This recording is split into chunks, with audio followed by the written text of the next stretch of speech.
11ನೆಯ ದಿನ ಗೋವಿನ ಸಗಣಿಯಿಂದ ಮನೆಯನ್ನೆಲ್ಲ ಸಾರಿಸಿ ಬಂಧು ಬಾಂಧವರಿಗೂ ಪಂಚಗವ್ಯವಾಗಿ ಗೋದಾನ ಸಮೇತ ಕೃಷ್ಣನ ತಿಥಿ ನಡೆಯಿತು. 10,000ಕ್ಕೂ ಮಿಕ್ಕಿದ ಜನರಿಗೆ ಮುದ್ದೆ ಪರಮಾನ್ನಗಳ ಊಟವಾದ ಮೇಲೆ ತಿಥಿಗೆ ಬಂದಿದ್ದವರು ಹಿಂತಿರುಗಿದರು. ಈಗ ಕಾಳಿಂಗಗೌಡನ ಮನೆಯ ಪ್ರತಿಯೊಬ್ಬರಿಗೂ ಒಂದು ಆತಂಕ ಉಂಟಾಗಿತ್ತು. ಕಿರುಬದಿಂದ ಗಾಯಗೊಂಡ ಹಸುವಿನ ಗಾಯ ಪೂರ್ತಿ ಹುಷಾರಾಗಿತ್ತು. ಆದರೆ ಅದಕ್ಕೆ ಬಡಿದ ಮಂಕು ಬಿಟ್ಟಿರಲಿಲ್ಲ. ಅದು ಹುಲ್ಲು ನೀರು ಮುಟ್ಟುತ್ತಿರಲಿಲ್ಲ. ಕಣ್ಣುಗಳಲ್ಲಿ ಮೊದಲು ಇದ್ದ ಚೈತನ್ಯವು ಬೆಳಗದೆ ಸತ್ತ ಪ್ರಾಣಿಯ ಕಣ್ಣುಗಳಂತೆ ಕಾಣುತ್ತಿದ್ದವು. ಹೊಟ್ಟೆಗಿಲ್ಲದೆ ಸತ್ತು ಹೋದಿತೆಂಬ ಭಯದಿಂದ ಮನೆಯವರು 2 ಹೊತ್ತು 2 ಸೇರು ಅಕ್ಕಿ ನೆನೆಸಿ ತೆಂಗಿನಕಾಯಿಯ ಜೊತೆಯಲ್ಲಿ ಚೆನ್ನಾಗಿ ತಿರುವಿ ಗೊಟ್ಟದಿಂದ ಎತ್ತುತ್ತಿದ್ದರು. ಬಲವಂತದಿಂದ ಒಳಗೆ ಹೋಗುತ್ತಿದ್ದ ಅಕ್ಕಿಯ ಹಿಟ್ಟನ್ನು ಅಷ್ಟೇ ಬಲವಂತದಿಂದ ಕುಡಿಸುತ್ತಿದ್ದ ನೀರನ್ನು ಬಿಟ್ಟರೆ ಅದಕ್ಕೆ ಬೇರೆ ಆಹಾರವಿಲ್ಲ. ಗೌಡಯ್ಯ ತಾನು ಕಂಡ ಔಷಧಿಗಳನ್ನೆಲ್ಲ ಮಾಡಿದ. ಅವನಿಗಿಂತ ಹೆಚ್ಚು ಔಷಧಿ ಬಲ್ಲವರು ಆ ಸುತ್ತ 10 ಹರಿದಾರಿಯಲ್ಲಿ ಯಾರೂ ಇರಲಿಲ್ಲ. ಹಸುವಿಗೆ ಮಂತ್ರತಂತ್ರಗಳನ್ನು ಮಾಡಿಸಿಯಾಯಿತು. ಇಡೀ ದೊಡ್ಡಿಗೆ ಬೂದುಗುಂಬಳಕಾಯಿಯ ಕಟ್ಟು ಮಾಡಿಸಿದರೂ ಗುಣ ಕಾಣಲಿಲ್ಲ. ಹಸು ದಿನದಿನಕ್ಕೆ ಬಡಕಲಾಗಿ ಕೊನೆಗೆ ಎದ್ದು ನಿಲ್ಲುವುದನ್ನು ಬಿಟ್ಟುಬಿಟ್ಟಿತು. ಮಲಗಿದಲ್ಲಿಯೇ ಇವರು ಅಕ್ಕಿಯ ಹಿಟ್ಟು ನೀರುಗಳನ್ನು ಎತ್ತುತ್ತಿದ್ದರು. ಅದು ಮಲಗಿದಂತೆಯೇ ನೀರಾಗಿ ಸಗಣಿಯನ್ನು ಉಚ್ಚಿ ಗಂಜಳ ಹೊಯ್ಯುವುದು. ಆದರೆ ಮಲಗಿ ಎದೆಯು ಹೊಟ್ಟೆಯ ಪಕ್ಕೆಗಳು ಕಿತ್ತು ಗಾಯವಾಯಿತು. ಗೌಡಯ್ಯ ಗಾಯಕ್ಕೆ ಔಷಧಿ ಬಲ್ಲ. ಆದರೆ ಹಸುವು ಅದೇ ಗಾಯಗಳ ಮೇಲೆಯೇ ಮಲಗುತ್ತಿದ್ದುದರಿಂದ ಅವು ಔಷಧಿಗೆ ಮಾಯುತ್ತಿರಲಿಲ್ಲ. ಮನೆಯವರಿಗೆ ಇದೇ ಯೋಚನೆ. ಅವ್ವ, ನನ್ನ ಕಂದ ನಿಂಗೆ ಅಂತ ಜೀವ ಕೊಡ್ತು, ನೀನಾರ ಉಳ್ಕ. ನೀ ಉಳ್ಕಳ್ದೆ ಇದ್ರೆ ನನ್ನ ಕಂದ ಸುಮ್ಕೆ ಸತ್ತಾಗಾಯ್ತದೆ ಎಂದು ಗೌಡಮ್ಮ ಹಸುವಿಗೆ ಎಷ್ಟೋ ಸಲ ಹೇಳಿದಳು. ನಿಂಗೇನಾಗೈತೆ ಹೇಳವ್ವ, ಸುಮ್ಕೆ ಹಿಂಗೆ ಮುನಿಕೊಂಡ್ರೆ ನಮ್ಗೆ ಹ್ಯಾಂಗೆ ತಿಳಿಬೇಕು? ನನ್ನ ಬುದ್ಧಿಗೆ ತಿಳಿದ ಮದ್ದೆಲ್ಲ ನಾನು ಮಾಡೀವ್ನಿ. ನಿನ್ನ ಮನಸ್ಸಿನಲ್ಲಿರೋದ ಬಾಯ್ಬಿಟ್ಟು ಹೇಳ್ಬಿಡು ಎಂದು ಗೌಡಯ್ಯ ಅದನ್ನು 10 ಸಲ ಕೇಳಿದ. ತಾಯವನಿಗೆ ಮಾತನಾಡಲು ಬರದು. ಗಂಡ ಸತ್ತ ದುಃಖವನ್ನು ಅವಳು ಒಳಗೆ ತಡೆದುಕೊಳ್ಳುತ್ತಿದ್ದಳು. ಅಳುವುದರ ವಿನ ಅವಳಿಗೆ ತನ್ನ ದುಃಖವನ್ನು ವ್ಯಕ್ತಪಡಿಸುವುದು ತಿಳಿಯದು. ತವರು ಮನೆಯವರು ಕರೆದರೂ ಅವಳು ಅಲ್ಲಿಗೆ ಹೋಗಲು ಒಪ್ಪಲಿಲ್ಲ. ಅವಳು ಹಸುವಿನ ಮೈದಳವಿ ಕುತ್ತಿಗೆಯನ್ನು ತಬ್ಬಿಕೊಂಡು ಸಮಾಧಾನಪಡಿಸುವ. ಮಾತನಾಡಲು ಅವಳಿಗೂ ಬರುತ್ತಿರಲಿಲ್ಲ. ಹಸುವು ಮಾತನಾಡುತ್ತಿರಲಿಲ್ಲ. ಹೀಗೆ 20 ದಿನ ಕಳೆಯಿತು.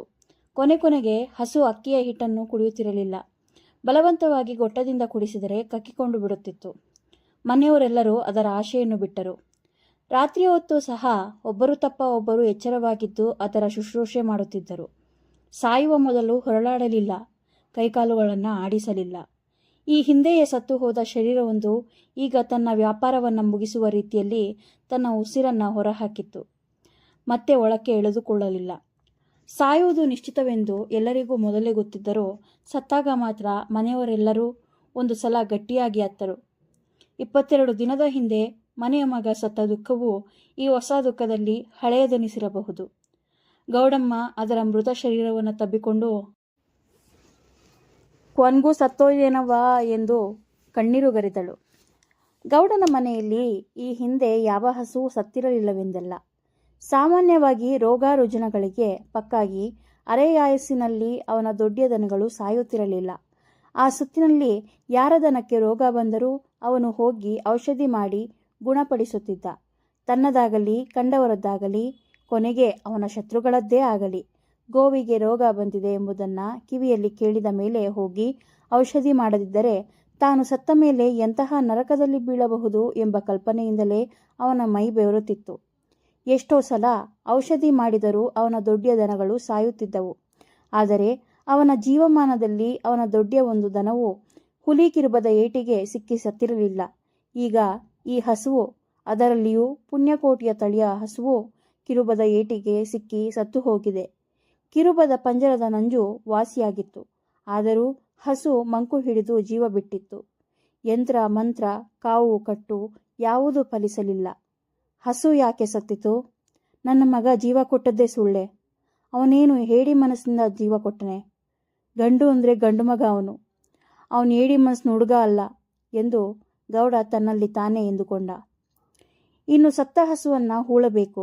ಮೃತ ಗೋವುಗಳನ್ನು ತೋಟದಲ್ಲಾಗಲಿ ಹೊಲದಲ್ಲಾಗಲಿ ಹೂತು ಮೇಲೆ ಒಂದು ಗಿಡ ಹಾಕುವುದು ಸಾಮಾನ್ಯ ಪದ್ಧತಿಯಾಗಿತ್ತು. ಆದರೆ ಈ ಹಸುವಿನ ಶವವನ್ನು ಗಾಡಿಯ ಮೇಲೆ ಹೇರಿಸಿಕೊಂಡು ಗೌಡ ಅವನ ಗೋಮಾಳಕ್ಕೆ ಹೋದ. ತನ್ನ ಮಗನನ್ನು ಹೂತಿದ್ದ ಜಾಗದ ಪಕ್ಕದಲ್ಲಿಯೇ ಗುಂಡಿ ತೆಗೆಸಿ ಅದರಲ್ಲಿ ಹಸುವನ್ನು ಮಲಗಿಸಿ ಅದರ ಮೇಲೆ ಹೊಸ ಸೀರೆ ಮತ್ತು ಕುಪ್ಪಸದ ಕಣಗಳನ್ನು ಹೊದೆಸಿದ.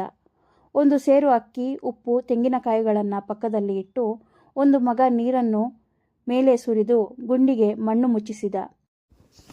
ಹಸುವಿನ ಸಮಾಧಿಯನ್ನು ಮುಟ್ಟಿ ಹಣೆಗೆ ಒತ್ತಿಕೊಂಡು ಕೈ ಮುಗಿದು ಗೌಡ ಹೇಳಿದ, ಅವ್ವ, ನಿನ್ನ ಬಡ್ಡೆಯಲ್ಲಿ ನಿನ್ನ ಮಗನೂ ಮನ್ಗ್ಯವನೆ. ನಿನ್ನ ಉಳ್ಸಾಕೆ ಅಂತಲೇ ಅವನ ಜೀವ ಕೊಟ್ಟ. ನಿನ್ನ ಮಗ ಸತ್ತು ದುಃಖದಲ್ಲಿ ನೀನು ಸತ್ವಾದೆ. ಮಗನ ಕಳ್ಕೊಂಡು ನಿಂಗೆ ಬದುಕೋಕೆ ಇಚ್ಛೆ ಬರಲಿಲ್ಲ. ನೀನೇಟಾದರೂ ಪುಣ್ಯಾತ್ಕಿತ್ತಿ. ಮಗ ಸತ್ರು ನಾನಿನ್ನ ಹಂಗೆ ಜೀವ ಬಿಡದೆ ಇನ್ನೂ ಬದುಕಿದ್ದೀನಿ. ಅವನಿಗೇನಾರ ಕಷ್ಟ ಸುಖ ಆದರೆ ನೀನು ನೋಡ್ಕೊತೀಯ ಅಂತ ನಿನ್ನೂ ಅವನ ಜೊತೆಗೆ ಮನಗಿಸಿದ್ದೀನಿ. ಅವನ ನಿಗಾ ಏನಿದ್ರು ಇನ್ಮೇಲೆ ನಿಂದೆ. ಗೌಡನಿಗೆ ಇನ್ನೂ ಒಂದು ಚಿಂತೆ ಕಾದಿತ್ತು. ಅವನ ದೊಡ್ಡಿಯನ್ನು ನೋಡಿಕೊಳ್ಳುತ್ತಿದ್ದ ಆಳು ಬಂದು ಹೇಳಿದ, ಅಯ್ಯ, ಆ ಕಪಿಲೆ ಹೋರಿಕರ ಯಾಕೋ ಸಣ್ಣಗಾಗಿದೆ, ನೆಟ್ಟಿಗೆ ಹುಲ್ಲು ನೀರು ಮುಟ್ಟಾಕಲ್ಲ. ಗೌಡ ಹೋಗಿ ನೋಡಿದ. 4 ಹಲ್ಲಿನ ಹೋರಿಕರು, ಜರಿದುಕೊಂಡಂತೆ ಸಣ್ಣಗಾಗಿತ್ತು. ಕಣ್ಣುಗಳಲ್ಲಿ ಮಂಕು ಕಾಣುತ್ತಿತ್ತು. ಇದ್ಯಾಕ್ಲ ಹಿಂಗಾಗೈತೆ ಎಂದು ಕೇಳಿದಕ್ಕೆ ಆಳು, 4 ಹಲ್ಲಿಂದಾದರೂ ಅದರ ಅವಂಗೆ ಅಂಟ್ಕೊಂಡಿತ್ತು. ಅವಾಗಾದ್ಮೇಲೆ ಹಿಂಗಾಗಿರ್ಬೋದು, ನಂಗೆ ನೆಟ್ಟಿಗೆ ಗೊತ್ತಿಲ್ಲಪ್ಪ. ಕರುವಿಗೆ 3 ವರ್ಷ. ಅದರ ತಾಯಿ ಈಗ 2 ತಿಂಗಳಿನಲ್ಲಿ ತಾನೇ ಮತ್ತೊಂದು ಕರು ಹಾಕಿತ್ತು. ತಾಯಿ ಮತ್ತು ಹಾಲುಗರುಗಳನ್ನು ಗೌಡ ತನ್ನ ಮಗನ ತಿಥಿಯ ದಿನ ಜೋಯಿಸರಿಗೆ ದಾನ ಕೊಟ್ಟಿದ್ದ.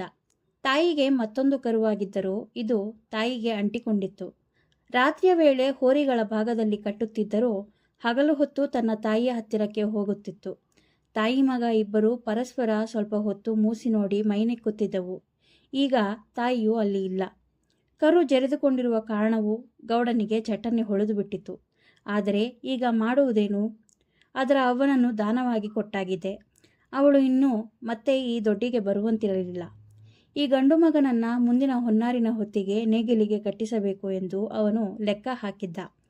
ಹಾಲು ಕುಡಿಯುವ ಕೂಸಿನ ಹಾಗೆ ಇದು ಅವನನ್ನು ನೆನೆಸಿಕೊಂಡು ಸಣ್ಣಗಾಗುತ್ತಿದೆ. ಗೌಡ ಆ ದಿನವೆಲ್ಲ ಯೋಚಿಸಿದ. ರಾತ್ರಿಯೂ ಅದೇ ಯೋಚನೆ ಕಾಡಿತು. ಅವನು ಯೋಚನೆ ಹಚ್ಕೊಂಡು ಇವನು ಜೀವ ಬಿಟ್ಟರೆ ಏನು ಗತಿ ಎಂದು ನಸುಕಿನಲ್ಲಿ ಎಚ್ಚರವಾದದೇ ತಡ ಎದ್ದು ಹೋರಿಕರುವಿನ ಹಗ್ಗವನ್ನು ಬಿಚ್ಚಿ ಜೋಯಿಸರ ಊರಾದ ಅಗ್ರಹಾರದ ಕಡೆಗೆ ಕರೆದುಕೊಂಡು ಹೊರಟ. ದಾರಿಯಲ್ಲಿ ಸಿಕ್ಕುವ ರಂಗನಹಳ್ಳದ ಹತ್ತಿರದ ಲಕ್ಕಿ ಗಿಡಕ್ಕೆ ಅದನ್ನು ಕಟ್ಟಿಹಾಕಿ ತಾನು ಲಕ್ಕಿ ಗಿಡಗಳ ಗುಂಪಿನ ಆಚೆಗೆ ಹೋಗಿ ಶೌಚ ಮುಗಿಸಿಕೊಂಡು ಬಂದು ಹಳ್ಳದಲ್ಲಿ ಕೈಕಾಲು ಮುಖ ತೊಳೆದುಕೊಂಡ. ಮೂಡಣದಲ್ಲಿ ಸ್ವಾಮಿ ಇನ್ನೂ ಕಾಣಿಸಿಕೊಳ್ಳದಿದ್ದರೂ ಅವನ ಸಾರಥಿಯಾದ ಅರುಣನಿಗೆ ಕೈ ಮುಗಿದು ಹೋರಿಯೊಡನೆ ಅಗ್ರಹಾರಕ್ಕೆ ನಡೆದ. ಅವನು ಹೋಗುವ ಹೊತ್ತಿಗೆ ಜೋಯಿಸರ ಹೆಂಡತಿ ಸುಬ್ಬಮ್ಮ ದಾನದಲ್ಲಿ ಬಂದ ಹಸುವಿನ ಹಾಲನ್ನು ಕರೆಯುತ್ತಿದ್ದರು. ಅವರ 5 ವರ್ಷದ ಮಗ ತಾಯಿಯ ಹಿಂದೆ ನಿಂತು ಹಾಲಿಗಾಗಿ ಕಾಯುತ್ತಿದ್ದ. ಜೋಯಿಸರು ಎದ್ದು ಹೂವು ತುಳಸಿಗೆಂದು ಕೆರೆಯ ಏರಿಯ ಕಡೆಗೆ ಹೋಗಿದ್ದರು. ಅವರು ಮನೆಯ ಮುಂಭಾಗದಲ್ಲಿಯೇ ಹಸುವನ್ನು ಕಟ್ಟುತ್ತಿದ್ದರು. ತನ್ನ ಕರುವನ್ನು ಕಂಡ ತಕ್ಷಣ ಹಸು ಒಂದು ಸಲ ಹೂಂಕರಿಸಿತು. ಅವ್ವನ ಗುರುತು ಹಿಡಿದು ಕರುವು ನುಗ್ಗಿ ಬಂದು ಅದರ ಮುಖಕ್ಕೆ ಬಾಯಿ ಹಾಕಿತು. ಹಸು ಮುಂದೆ 2 ಹೆಜ್ಜೆ ಇಟ್ಟಿದ್ದರಿಂದ ಸುಬ್ಬಮ್ಮ ಕರೆಯುವ ಪಾತ್ರೆಯೊಡನೆ ಎದ್ದು ನಿಂತರು. ತಾಯಿ ಮಗ ಅನ್ನ ಕರಳು ಎಲ್ಲಿ ಮರಿತೈತೆ ಎಂದು ಗೌಡಯ್ಯ ನಡೆದ ಸಂಗತಿಯನ್ನು ಜೋಯಿಸರ ಹೆಂಡತಿಗೆ ಹೇಳಿದ. ಸ್ವಲ್ಪ ಹೊತ್ತಿನಲ್ಲಿ ಮನೆಗೆ ಬಂದ ಜೋಯಿಸರು ವಿಷಯ ತಿಳಿದ ಮೇಲೆ ಹೇಳಿದರು. ಒಂದೊಂದು ತಾಯಿ ಮಕ್ಕಳು ಅಷ್ಟೊಂದು ಅಂಟ್ಕೊಂಡಿರ್ತವೆ. ಅವನ್ನ ನಾವು ಬೇರೆ ಮಾಡಬಾರ್ದು. ಒಂದು ಕೆಲಸ ಮಾಡು. ಏನು ಹೇಳಿ? ಈ ಹಸುನ ನೀನು ನನಗೆ ದಾನ ಅಂತ ಕೊಟ್ಟಿದ್ಯಾ? ದಾನ ಕೊಟ್ಟದನ್ನು ಹಾಗೆ ವಾಪಸ್ ತಗೋಬಾರ್ದು. ಅದ್ರ ಖರೀದಿ ಅಂತ 1 ಬೆಳ್ಳಿ ರೂಪಾಯಿ ಕೊಟ್ಟು ವಾಪಸ್ ಹೊಡ್ಕೊಂಡು ಹೋಗು. ಅಯ್ಯ, 1 ರೂಪಾಯಿ ಕೊಡಲಿ, 1 ಲಕ್ಷ ರೂಪಾಯಿ ಕೊಡಲಿ, ದಾನ ಕೊಟ್ಟು ಗೋವಾ ಮತ್ತೆ ಕರ್ಕೊಂಡು ಹೋಗ್ಬೇಡ್ದು. ಅದ್ರ ಬದಲಿ ನಾನು ಹೇಳ್ದಂಗೆ ಕೇಳು. ಈ ಹೋರಿಕರನೇ ನಿಂಗೆ ದಾನ ಕೊಡ್ತೀನಿ. ನೀನು ಮಡಿಕ. ಅವ್ವ ಮಗ ಜೋಡಿಲಿರೋದು ಬೇಕು. ಎಲ್ಲಿದ್ರೆ ಏನು? ಜೋಯಿಸರು 1 ನಿಮಿಷ ಯೋಚನೆ ಮಾಡಿ ಹೇಳಿದರು. ಹಾಗೆಯೇ ಆಗ್ಬೋದಾಗಿತ್ತು. ಆದರೆ ಶಾಸ್ತ್ರನೂ ಸ್ವಲ್ಪ ನೋಡಬೇಕು. ಯುವಾನಾಮೀಂದ್ರಿಯೋಪೇತಂ ಶತೇನ ಸಹಯೂತಪಂ ಗವೇಂದ್ರಂ ಬ್ರಾಹ್ಮಣೇಂದ್ರಾಯ ಭೂರಿ ಶೃಂಗಮಲಂಕೃತಂ ಅಂತ ಹೇಳಿದೆ. ಇದು ಹೋರಿ ಅಂದರೆ 100 ಹಸುಗಳ ಗುಂಪಿಗೆ ವೀರ್ಯ ಕೊಡುವಂತಹ ಯೂತಪತಿ. ಇನ್ನು ಯವನ ಬರ್ತಾ ಇರೋ ಇದ್ರ ಮುಂದೆ ಇಂದ್ರಿಯೋಪೇತವೂ ಆಗುತ್ತೆ. ಅಂದರೆ ಇದು ಗೋವಲ್ಲ, ಗವೇಂದ್ರ. ಗವೇಂದ್ರನನ್ನು ತಗೊಳ್ಳೋಕೆ ಬ್ರಾಹ್ಮಣೇಂದ್ರನೇ ಆಗಬೇಕು. ಅಂದರೆ ಗೋತ್ರ ಪರಿವರ್ತಕನಾಗೋ ಶಕ್ತಿ ಇರೋ ಬ್ರಾಹ್ಮಣ ಹೋರಿಕರುನ ದಾನ ತಗೋಬಹುದು. ಋಷಭ ಅಂದರೆ ಅರ್ಧ ಗೋವೃಂದದ ಸಮಾನ. ಒಂದು ಋಷಭದಾನ 100 ಗೋದಾನಕ್ಕೆ ಸಮ. ಶತಗೋವನ್ನು ಸ್ವೀಕರಿಸುವ ಶಕ್ತಿಯುಳ್ಳವನು ಮಾತ್ರ ಒಂದು ಋಷಭವನ್ನು ಸ್ವೀಕರಿಸಬಹುದು. ನನ್ನಂಥ ಸಾಮಾನ್ಯ ಜೋಯಿಸನಿಗೆ ಒಂದು ಗೋದಾನ ಅರಗಿಸಿಕೊಳ್ಳೋ ಶಕ್ತಿಯೇ ಇಲ್ಲ. ಇನ್ನು ಈ ಹೋರಿಕರುನ ಹೇಗೆ ತಗೊಳ್ಳಿ? ಕಾಳಿಂಗಗೌಡ ಒಂದು ಕ್ಷಣ ನಿರುತ್ತರನಾದ. ಆದರೆ ತಕ್ಷಣ ಹೇಳಿದ, ನರಸಪ್ಪ, ನೀನು ಗೋದಾನ ತಗೊಂಡೆ ಅಲ್ಲ, ಅದ್ರ ಕೂಟೆ ಗಂಡ್ಕರನ್ನು ತಗೊಳ್ಳಿಲ್ವಾ? ಅದೆಂಗೆ ತಗೊಂಡೆ? ಯಾವಾಗಲೂ ದಾನ ಕೊಡುವಾಗ ಹಸು ಅಂದರೆ ಹಾಲು ಕೊಡೋ ಹಸು ಅಂತಲೇ ಅರ್ಥ. ಕರುವಿಲ್ಲದ ಹಸು ಹಾಲನ್ನು ಹ್ಯಾಕೆ ಕೊಡುತ್ತೆ? ಆ ಕರು ಗಂಡಾಗಲಿ ಹೆಣ್ಣಾಗಲಿ ತಾಯಿ ಜೊತೆ ಬರುತ್ತೆ ಹೊರತು ಅದೇ ಪ್ರತ್ಯೇಕವಾಗಿ ದಾನವಾಗಿ ಬರೋಲ್ಲ. ಕರು ಹಾಲು ಕುಡಿಯೋದು ಬಿಡೋ ಹೊತ್ತಿಗೆ ತಾಯಿಗೆ ಹಾಲೇ ಇರೋಲ್ಲ. ಹಾಲು ಕೊಡದೇ ಇರೋ ಹಸುನ ದಾನ ಮಾಡಬಾರ್ದು. ಅಂದರೆ ಅಂಥ ಕರುನ ದಾನ ಕೊಡೋ ಹಾಗೇ ಇಲ್ಲ. ನೀನು ಈಗ ಹಾಲು ಬಿಟ್ಟದ್ದು ಅಂದರೆ ಹೋರಿಯಾಗಿರೋ ಕರುನ ದಾನ ಕೊಡ್ತೀನಿ ಅಂತಿದೆಯಲ್ಲ. ಏನು ಹೇಳೋದಕ್ಕೂ ಗೌಡನಿಗೆ ತಿಳಿಯಲಿಲ್ಲ. ತನ್ನ ತಲೆಯ ಮೇಲಿನ ಲಪಟೆಯನ್ನು ತೆಗೆದು ಕೆಳಗೆ ಇಟ್ಟುಕೊಂಡು ಸುಮ್ಮನೆ ಕುಳಿತುಬಿಟ್ಟ. ಇನ್ನು ಇದಕ್ಕೆ ಉಪಾಯವೇ ಇಲ್ಲವೇ? ಅಷ್ಟರಲ್ಲಿ ಹೋರಿಕರು ಮತ್ತು ಅದರ ತಾಯಿಯು ಪರಸ್ಪರ 3 ಸಲ ಮೈಯನ್ನು ನೆಕ್ಕಿದ್ದವು. ಗೌಡ ಕೇಳಿದ, ಇವಳು ಮಗನ್ನ ನೆನೆಸ್ಕೊಂತಿದ್ಲ?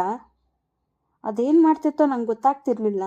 ಒಂದಿನ ಮಾತ್ರ ಮೇಯ್ಸಕ್ಕೆ ಹೋಗಿದ್ದ ಜಾಗದಿಂದ ಹಗ್ಗನೂ ಹರ್ಕೊಂಡು ನಿಮ್ಮೂರಿನ ಕಡೆ ಹೋಗ್ತಿತ್ತು. ನಾನು ಹೋಗಿ ಹಿಡ್ಕೊಂಡು ಬಂದೆ. ಹುಟ್ಟಿದ ಮನೆ ಜ್ಞಾಪಕದಿಂದ ಹೋಗ್ತಿದ್ದೇನೋ ಅಂತ ನಾನು ತಿಳ್ಕೊಂಡೆ. ಇದ್ರೂ ಇರಬೇಕು, ಕರುನ್ ಜ್ಞಾಪಿಸ್ಕೊಂಡಿರ್ಬೋದು. ಈಗ ಹೇಳಪ್ಪ, ಅವ್ವ ಮಗನ್ನ ಒಂದು ಮಾಡಬೇಕಾದ್ರೆ ಹೆಂಗೆ ಮಾಡಬೇಕು? ಜೋಯಿಸರು ಒಂದು ನಿಮಿಷ ಯೋಚಿಸಿದರು. ಅನಂತರ ಎದ್ದು ಒಳಗೆ ಹೋಗಿ ಒಂದು ಬೆಳ್ಳಿಯ ರೂಪಾಯಿಯನ್ನು ತಂದು ಗೌಡನ ಮುಂದೆ ಇಟ್ಟು ಹೇಳಿದರು, ಹೇಳು, ನೀನೇ ಕರುನ್ ಹಗ್ಗ ಹಿಡ್ಕೊಂಡು ನನಗೆ ಕ್ರಯಕ್ಕೆ ಕೊಟ್ಟುಬಿಡು. ಈ ರೂಪಾಯಿ ತಗೋ. ಆ ಸೂಚನೆಯು ಗೌಡನಿಗೆ ಒಪ್ಪಿತು. ರೂಪಾಯಿಯನ್ನು ತೆಗೆದು ತನ್ನ ಸೊಂಟದ ದಟ್ಟಿಯ ಮಡಿಕೆಗೆ ಸಿಕ್ಕಿಸಿಕೊಂಡ. ಮೇಲೆ ಎದ್ದು ಕರುವಿನ ಹಗ್ಗ ಹಿಡಿದುಕೊಂಡು ಮನೆಯ ಸೂರ್ಯನ ಕೆಳಗೆ ಬಂದ. ಬೆಳಗಿನ ಸೂರ್ಯನು ಆಗಲೇ 3 ಆಳುದ್ದ ಮೇಲೆ ಬಂದಿದ್ದ. ಹಗ್ಗವನ್ನು ಸೂರ್ಯನ ಕಡೆಗೆ ಎತ್ತಿ ಹಿಡಿದು ಅವನು ಅದನ್ನು ಜೋಯಿಸರ ಕೈಗೆ ಕೊಟ್ಟು, ಇದನ್ನ ನಿಂಗೆ ಖರೀದಿಗೆ ಕೊಟ್ಟಿವ್ನೆ.